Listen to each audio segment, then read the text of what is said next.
This interview right here with Sebastian Eubank, Chris Eubank Jr.'s younger brother, is pretty interesting because he talks about his father's comments regarding his older brother, Chris Jr. His father has been saying that he's not sure if Chris Jr. is going to beat James DeGale. His father has been talking very candidly about how his comments that he's made about Chris Jr. in the past, predicting that he would be better than Floyd Mayweather Jr. and he'd be the next pound for pound king in boxing.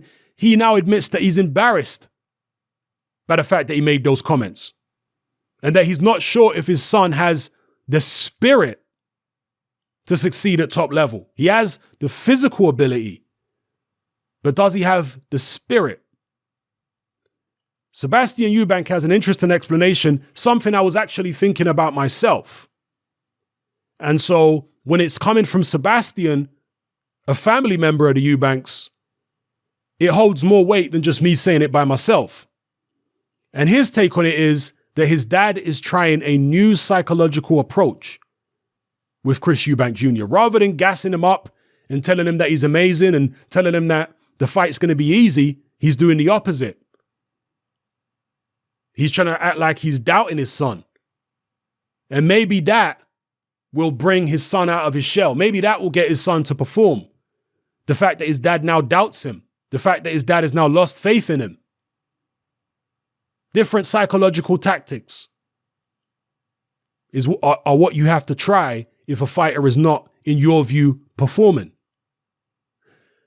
I remember Manny Stewart said on many occasions, particularly when he was dealing with Lennox Lewis, that he liked to sow seeds of doubt in his fighters' heads, which is a very strange tactic, most of you would think. Why would you sow seeds of doubt in your fighter's head? But this is what Manny Stewart said, because he said that he wanted his fighters to have some fear in them when they got in the ring because they fight better.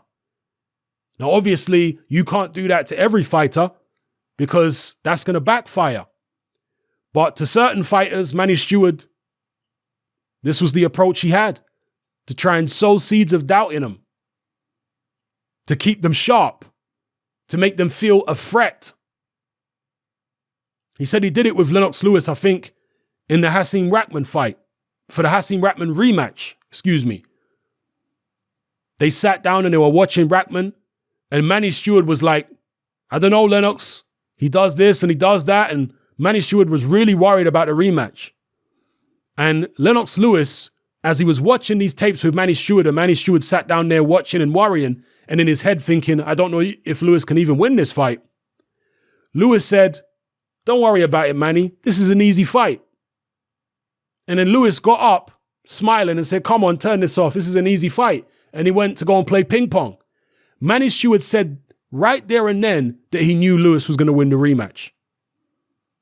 Because he saw that despite him trying to sow seeds of doubt into Lewis's head, Lewis was massively confident. And he thought, you know what? Lewis realizes what he did wrong in the first fight. He understands the mistakes that he made, and he's not going to repeat the mistakes. He knew then that his fighter had it mentally, that he was in the right place. Does Chris Eubank Sr. know that his son Jr. is in the right place mentally to give it his best this time? Now, his best might not be good enough. Even if he shows up and doesn't freeze against James DeGale, he still might lose. He still might have lost against Billy Joe and George Groves if he hadn't frozen on those occasions. But as most of your parents would have told you when you were kids growing up, as long as you try your best, that's all that matters. Because when you try your best, you can't ask no more of yourself. The time when you're going to be disappointed in yourself is when you didn't give it your all. And I believe that's what Chris Eubank Jr. and his dad feel about the Billy Joe fight and the Groves fight, that he didn't give it his all. He didn't produce his very best form. So his dad is using a different psychological approach, at least in the opinion of Sebastian Eubank. And I suspect that that's probably what he's doing as well, because it is a total 180 turnaround in terms of Chris Eubank Sr.'s attitude towards his son in the build up to this fight compared to how it was in the build up to previous fights. Now, some people would say, well, he's basically just given up on his son. But maybe it's a bit deeper than that. Maybe it is a bit of both. Maybe he has lost faith in his son. But even if you've lost faith in your son, do you really want to be coming out and questioning whether he's going to win the fight at press conferences? Wouldn't you keep that private? Wouldn't you keep on a brave face? I mean, not necessarily be as cocky and bold as he has been in the past about his son, but just maybe remain a bit tight-lipped. But no, this time around, he's been openly questioning of his son's internal fortitude in terms of being able to produce at the highest level, his spiritual fortitude. He's been openly questioning that. And I think it is a way of trying to get into his son's head and get a better performance out of his son. Reverse psychology, if you will. Let me know what you guys think in the comment section below. It's happening, I'm out. Join me on Patreon. I upload a minimum of 2 podcasts every single week, covering a wide variety of controversial topics, as well as live stream Q&A sessions. Take a look on screen right now at some of the podcasts I've produced so far.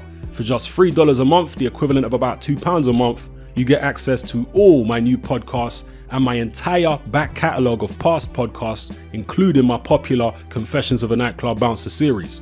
You can listen on your computer or on your smartphone or tablet by downloading the Patreon app from the Google Play Store or the App Store for free. The Patreon app also allows you to download each podcast in MP3. For less than the price of a cup of coffee, you get access to dozens of hours of exclusive content. It's easy to sign up, there's no contract, and you can cancel at any time. So come and join our community of free and critical thinkers by signing up with me here on Patreon today.